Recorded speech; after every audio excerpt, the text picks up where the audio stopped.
동사 수능 특강 5강 문풀 2. 자, 이제 5강의 실전 문제로 가보겠습니다. 우리가 많은 양을 공부한 것보다 생각보다 실전 문제는 난이도가 어렵다고 느껴지지가 않을 거예요. 그래도 좀 우리의 뒤통수를 치는 그런 문제들이 있을 수도 있기 때문에 하나하나 잘 점검한다고 생각을 하고, 너무 어렵지 않은 문제들은 선지 분석을 안 하고 사료만 보고 가겠습니다. 자, 1번을 보면 한 문제 때 신채영이 내려진 아버지를 위해서 소녀가 눈물의 상소를 올리는 거였죠. 완자에 나왔던 사료가 똑같이 나왔는데요. 그래서 사료는 참 중요한 것 같아요. 언제든지. 그래서 문제가 전한입니다. 전한 문제가 감동을 받아서 육형을 폐지하고 태형이 만들어지네요. 그래서 여기 장형, 백대, 그리고 도형, 이대 이렇게 나오면서 당률, 태장도유사가 정비되는 그런 사료라서 답을 2번을 고르기는 어렵지 않을 겁니다. 그러면 2번 문제로 갈게요. 네, 2번. 가에 들어갈 수 있는 문화유산의 사진으로 가장 적절한 것을 묻고 있어요. 국가불교의 특징을 알고 있느냐입니다. 우리 어려운 문제가 아닌데 그 사례가 나와 있어요. 일모듬, 도다이사. 나라시대 때 일본 쇼무천왕의 명에 의해서 건립된 아주 큰 사찰이죠. 748년 8세기고요. 황룡사 구층 목탑, 신라 선덕여왕 때 자작률사의 건의로 만들어진 그런 목탑입니다. 왕이 곧 부처라는 그런 사상을 보여주는 걸 고르면 되겠죠? 답은 1번입니다. 자, 감진 몇 세기일까요? 8세기이고요. 요 하치만 신상은 신불스팝을 보여주는 그런 사료라고 할 수가 있습니다. 3번 가겠습니다. 공통으로 활용한 탐구 주제래요. 국어 문제 같아요. 읽으면 답은 고르기는 어렵진 않아요. 첫 번째 보면 법흥왕이 불교 일으키려고 했으나 신하들이 불평하는. 그래서 2차 논이 제 목을 베달라라고 하는 과정이죠. 왕은 왕권 강화를 위해서 불교를 수용하고 싶어 하고 신하들은 기존의 토착 신앙을 주장하는 거죠. 두 번째, 백제 성왕 6세기에요. 석가모니상 등을 어딘가로 보내네요. 천황이 받았대요. 일본으로 갔네요.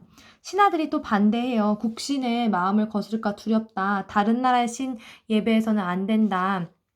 이거에 대한 그냥 배경 설명만 좀 해주자면 이 과정에서 불교를 가져오자고 주장한 건 백제계 도회인인 소가씨예요. 그걸 반대했던 토착 귀족들이 모노노베 씨인데 이 소가씨가 불교 수용 이후 권력을 주도하고 이제 천황 측근에서 계속 주도하는 그런 귀족 세력이 됩니다. 근데 소가씨의 이런 권력이 굉장히 커지자 나중에 나카노의 황자라는 사람이 이제 소가씨를 제거하고 군주 중심의 중앙 집권 체제를 이제 시도하는 그런 개혁이 645년의 다이카 개신이에요.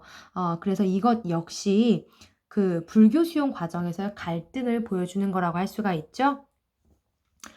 선종은 남북조 시대 남인도 출신 달마가 창시를 한 거고요. 다음 4번으로 가겠습니다. 4번도 이제 자료 분석인데요. 승려에 대해서 묻고 있어요. 장안을 출발해서 양저우로 가게 된 승려가는 845년, 자 9세기네요. 등주에 도착했대요. 등주는 산둥반도의 도시 중입니다. 그곳에서 적산법화안의 모습을 봤대요. 이거 장보고가 세운 사찰이죠. 그래서 제당 신라인의 보호하에 이 분이 머물렀대요. 그래서 쭉 어디로 가고 이렇게 있는데 귀국길에 가요. 이제 고향으로 간대요. 드디어 하카타, 규슈에 있는 지명 이름입니다. 일본이죠. 그래서 이 사람은 일본에서 출발한 견당사의 일원으로 출발한 지 10년 만에 귀국했대요. 엔닌을 말합니다. 그래서 엔닌 하면 9세기 장보고의 도움받았다. 빡빡 연결이 돼야 되고요. 다음 선지를 봤을 때도 선생님처럼 누구이고 몇 세기의 승려인지 적어놓으면 자동적으로 계속 떠오를 거예요. 1번 도다이사 창건한 건 8세기 나라시대 쇼무천왕의 명입니다. 748년이고요. 대불은 752년에 만들어집니다. 나라시대죠 8세기. 2번 왕오천 축국전은 8세기 해초. 3번 인도에 구범여행 다녀온 승려들은 7세기 현장, 8세기 해초, 5세기 법편입니다. 여기에 현장과 같이 갔던 승려로 의정이 있는데 당나라 승려예요. 앞으로 나올지는 모르겠지만 그래도 언급해둡니다. 4번 쇼토크 태자의 스승이 되었다. 6세기 말의 고구려 승려 해자입니다. 답은 5번입니다. 자, 5번 문제는 스스로도 충분히 해볼 만한 문제이고요. 6번은 이런 우주원리, 인간본성, 서원과 향약, 에도막부의 제도 의례 정비, 그냥 성리학이라는 건 알 텐데 한번 선지를 보려고 봅니다. 기억, 고려 광종이 과거제를 실시하였다. 요거 고려 초기 후주에서 귀한 쌍기의 권위로 과거제 시작된 거예요. 고려 초면 10세기니까 성리학이 수용된 13세기? 그때와 맞지 않네요. 그리고 뭐 에도막부 시기도 훨씬 더 뒤니까요.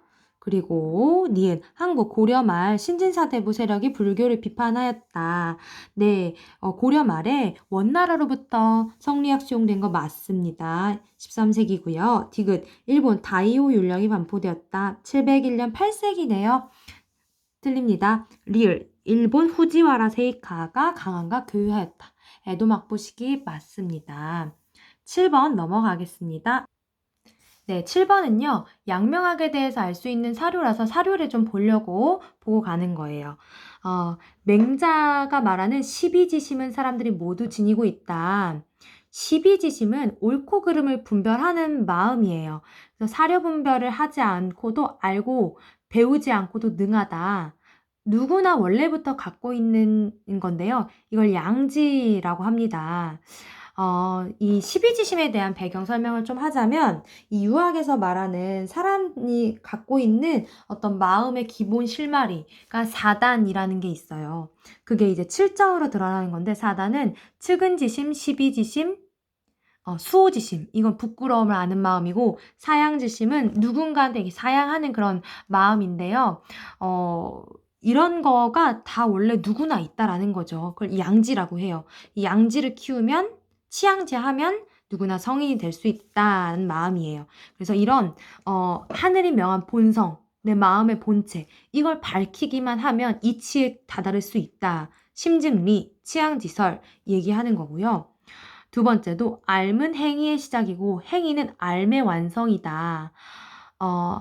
암과 행위를 두 가지로 나눌 수 없다. 지와 행 분리할 수 없다. 지행합을 얘기하는 거라서 양명학에 대한 사료 한번 이렇게 보고 갑니다. 네, 한번 선지들은 쭉 해볼 수 있을 거라고 생각해요. 그러면 마지막 8번 가겠습니다. 다음과 같은 주장이 제기된 공통적인 배경을 묻고 있어요.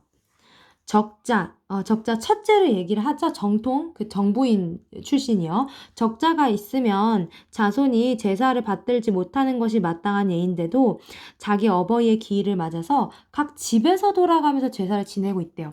적자. 그러니까 정통, 첫째가 있는데도 돌아가면서 제사한대요. 이걸 윤행봉사군 윤회봉사라고 하는데 이거 예법에 어긋나니까 금하자. 그러니까 장자, 적장자가 제사를 계속 모시는 것이 맞다라는 주장인데 이게 중종실록에 있네요. 중종 때면 조선 중기예요. 슬슬 성리학적 사회규범이 확산될 때쯤인 거죠. 두 번째도 일본에는 예를 한 자가 없다. 불교식으로 장례 치른다. 주자가래를 하고 싶어도 그런 불교나 어떤 신토의 풍속에 가로막혀서 할 수 없다. 사실 일본은 조선만큼 성리학적 사회규범이 뿌리 깊지 않았거든요. 그래서 답은 5번을 볼 수가 있겠습니다. 네, 이렇게 긴 강의 너무 수고 많았고요. 뒤에 있는 수능 마스터는 문제량이 많으니까 다음 주로 가서 하도록 하겠습니다.